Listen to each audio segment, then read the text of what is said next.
friends, and welcome back to another episode of Conservation Stories.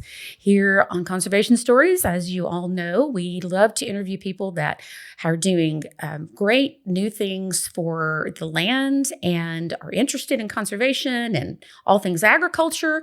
And I love also to protect our land rights. And that is one of the reasons why I've asked my friend Jennifer Bremer to join us today. Jennifer is the executive director of the Texas Land and Mineral Owners Association. Jennifer, thanks for being here.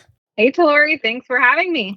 So I just want us to have a little conversation about, first of all, you, and tell our listeners a little bit about your background and how you got to be the executive director. Yeah, so I am one of the fortunate ones that I was born into ag, actually. My grandparents had a farm and a little bit of cattle outside of Houston, which is slowly becoming Houston these days. And so my dad actually did not, being the second son, he did not work on the farm full time. But of course, they grew sweet corn, so we were out always picking. That was really my introduction. And then the other thing is that I started riding horses as soon as I could sit up. My family rodeoed. And so I had ag, from all angles. And then, of course, when I got of age, I got involved in 4-H, started showing pigs, and then I moved into steers and heifers. And then in high school, I moved over to our FFA program, and I served in various leadership positions and competitions, did livestock judging and all kinds of CDEs and LDEs. And then at that point, like every good 18-year-old, I knew exactly what I wanted to do when I grew up. And I went to A&M for ag business. I thought that was pretty general. I knew I wanted to work in ag, but I think there was so much more out there that I didn't know was there. Through my degree program, ag business, I did an internship called the Ag and Natural Resources Policy Internship, which placed me in Warren Chisholm's office, which is from up around y'all's way. And that's really where I got my start in my current career. So when I worked for Mr. Chisholm, we joked that he had more cattle than constituents in his district. And it's probably very close to true. He had 19 counties up along the panhandles. And when I worked for him, I actually met my next boss. So after I did 2 sessions in the legislature, I went and worked in government affairs for the pipeline industry. Okay. Yeah. And so I did about 5 years in the pipeline industry. And then when I decided it was time to make a change, I really wanted to get back into something that I was passionate about and that I personally cared for, as well as professionally. And the opportunity came to lead the Land and Mineral Owners Association.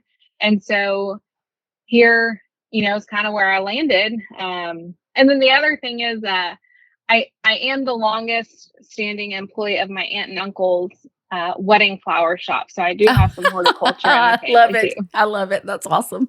Now that's a fun job. That'd be like, well, unless you're doing the weddings, those are kind of hard. Those are kind of like stressful. Yes, but it's always beautiful. Oh yes, I'm sure. So that you just recently got married. So did they do your flowers? They did. Oh, they were amazing. Just amazing. Yes, amazing.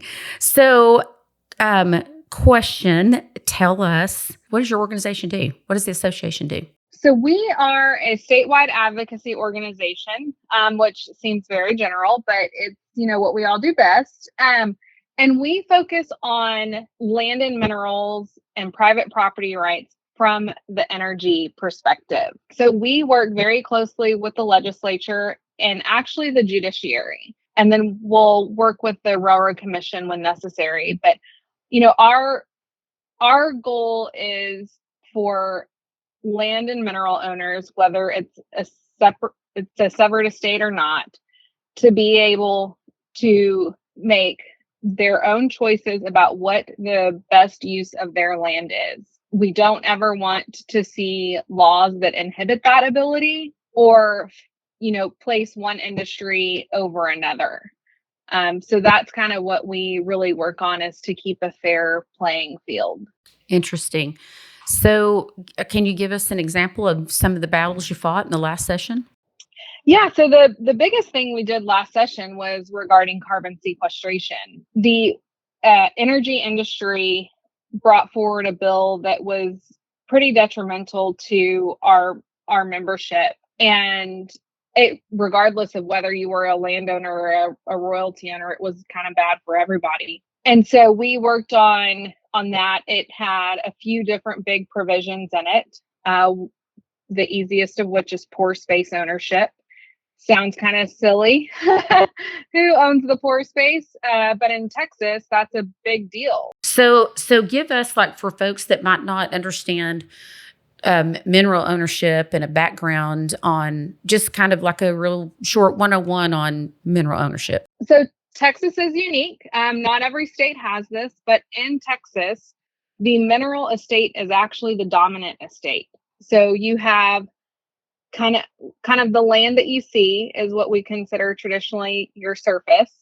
And then when you get underneath, you have minerals such as oil and gas.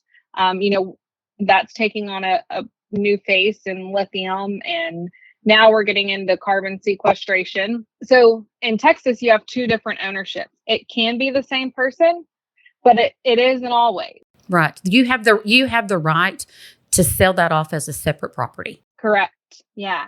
And we're seeing more and more of that, honestly, where people are holding on to the minerals and selling the surface, just because we like to call it mailbox money. The minerals, you just kind of get the money, and there is certainly some management to it, but not near the physical labor required, such as surface ownership. Exactly. So do you have a little bit of a rabbit trail here, and then we'll go back to pore space, but do you have members that are just mineral owners? Yes. Yeah. We have just surface owners, just mineral owners, and then we have some that are both surface and mineral. Okay. Interesting. Okay. So what is pore space? So the pore space, whenever you look at a piece of property, kind of like I was going back to, you see the surface. So then underneath, the ground itself contains minerals. Now, the minerals are typically contained within some type of space. So whether that's between rock, or, in a pool of some type, in a kind of formation. So the mineral owner actually only owns the molecules of the minerals, which leaves this open space of who owns that. And that pore space is what the carbon sequestration industry was looking to define ownership of. And really, those kind of things have been settled through court, like through lawsuits. And we kind of like wait around until the court tells us. Yeah. And this is actually an interesting topic because there is a court case on it. And we feel that is pretty clear, but a lot of industry doesn't feel that same way. So how you feel like it's clear? So for the people that are listening, like what does that mean? Who do you feel like should own that pore space? So the position is that the surface owner owns the pore space, but the mineral owner still contains all of the molecules within the pore space. Isn't that fascinating? And, another thing I've seen happening in contracts is that I've seen people, deed the surface and the wind that blows across it and the sun that shines on it. Yep. I'm calling all of that job security for me. Oh my goodness. It is amazing what's happening, and in the industry that you're in, it's and of course my husband and I are in the same industry, but that bundle of sticks is what it's called technically. Is the surface is one stick and the minerals are another stick, and the pore space is part of now the surface, and then the wind could be a stick and the solar can be a stick. I mean, it's crazy. We are very fortunate in Texas, and I try and remind people of this, but we are so fortunate that technology has advanced to make all of these opportunities available for landowners. Exactly. Yeah, that's exactly right. And in fact, we were visiting with somebody else earlier that we're talking about the potential of, raising up solar panels so that you could go ahead and graze cattle and not just sheep, in some of these areas where we are, where it's really, it's having to go back to grassland. So then, if you have, that'd be great to be able to have two streams of income on that. And for a landowner to be able to have the right to decide if they want to do that is important. Yeah, absolutely. Carbon sequestration. So what they're wanting to do is use that pore space for that. And the oil, where you're saying is the legislation that they were proposing was that it would belong to who? It was that it would belong to the surface owner. Okay, so that's the legislation that you proposed. The energy industry proposed it, and it was the one piece of the legislation that we could agree to. Yes. Okay. That's interesting. So typically, what are you looking for when these bills and things come through? Are you pretty prepared by the time it comes around, the session comes around, and you kind of know the battles that you're going to have to fight? Or are you proposing legislation? Well, it depends on what day you ask me on how prepared I feel during session. Well, you never feel prepared during session. It's before that. No. Yes. We have worked really hard to kind of establish a relationship with the energy industry, because we also recognize that without their investments in technology, that what we enjoy the benefits from wouldn't exist. And so we definitely have a symbiotic relationship and try and recognize that. So we have tried to work very hard to build relationships with industry so that we are more aware of what's coming for us. There's always the few that sneak through, that are surprises. But I think for the most part, we have a pretty good idea. As far as proposing legislation, it really just depends. We're looking at a few things, but something else that throws a wrench in a lot of our plans are whenever the Supreme Court makes a decision on a case that impacts our members. One thing that's a little bit unique about us is pretty much all of our members' work and interest are contract based. If there's a dispute, it has to go through the court system versus the legislature. Oh, yeah, that makes sense. And as you know, the legislature won't take up a bill if there's an ongoing court case. And so some of our work just depends on the court. Right. And that's what I was referencing a while ago, is so many of these decisions are just, you just can't kind of sit and wait for like produced water. And that is something that's super of interest to us, especially up here where we're producing so much more water from drilling than we are oil. And what can we do with this produced water? And you guys you've done some work in that. Kind of give us an overview of what the question was: who owns that produced water that is coming out of the well and containing, the oil's coming out and this water's coming out, and it contains all kinds of stuff, and it's complicated because it has to be stored, et cetera, but it has also some things in it that could be valuable. So where are we in the state on that? So right now, it is the Cactus Water Services versus COG operating, I believe. And that is at the Supreme Court right now, where we have filed a brief in that case, actually. And, this issue is so complicated, and some of it I probably cannot discuss. We haven't taken a formal position on some of the issues at hand, but it's important. I think, not only to ensure that the correct person is being compensated appropriately, but also just for the management of water. We hear so much about water, and unfortunately, some of our members in South Texas are the brunt of water going into the more metroplex areas like San Antonio. So I think it's, not only is it an ownership piece, that is critical, but we've got a bigger issue on our hands in regards to recycling it and being responsible. Water is the biggest challenge our state has. I mean, produced water or fresh water, it is the challenge of our time. And what are we going to do? And I'm sure you guys are paying attention to that, because water, your surface owners own that water unless they've sold it off. And so that's another that's another stick in the bundle. And it's probably, one of the biggest issues. So what are you looking at on water right now, and what are y'all thinking about and preparing for? So right now, I would say we're waiting on the courts for the cactus decision. That's kind of the thing that we're watching. I am part of the Texas Produced Water Consortium, so I've been pretty involved in that. We haven't seen too much come out of that just yet, but they're getting going. Yes, we are part of the. We work closely with New Mexico Produced Water, and we've been so impressed with Mike Hightower that runs that program, and New Mexico State, and they're very organized, and they're doing a lot of work. And New Mexico State is a great university to work with, because they're doing a lot of things that maybe they have the money to do those things that some of our other universities don't have, but they're able to really make some strides.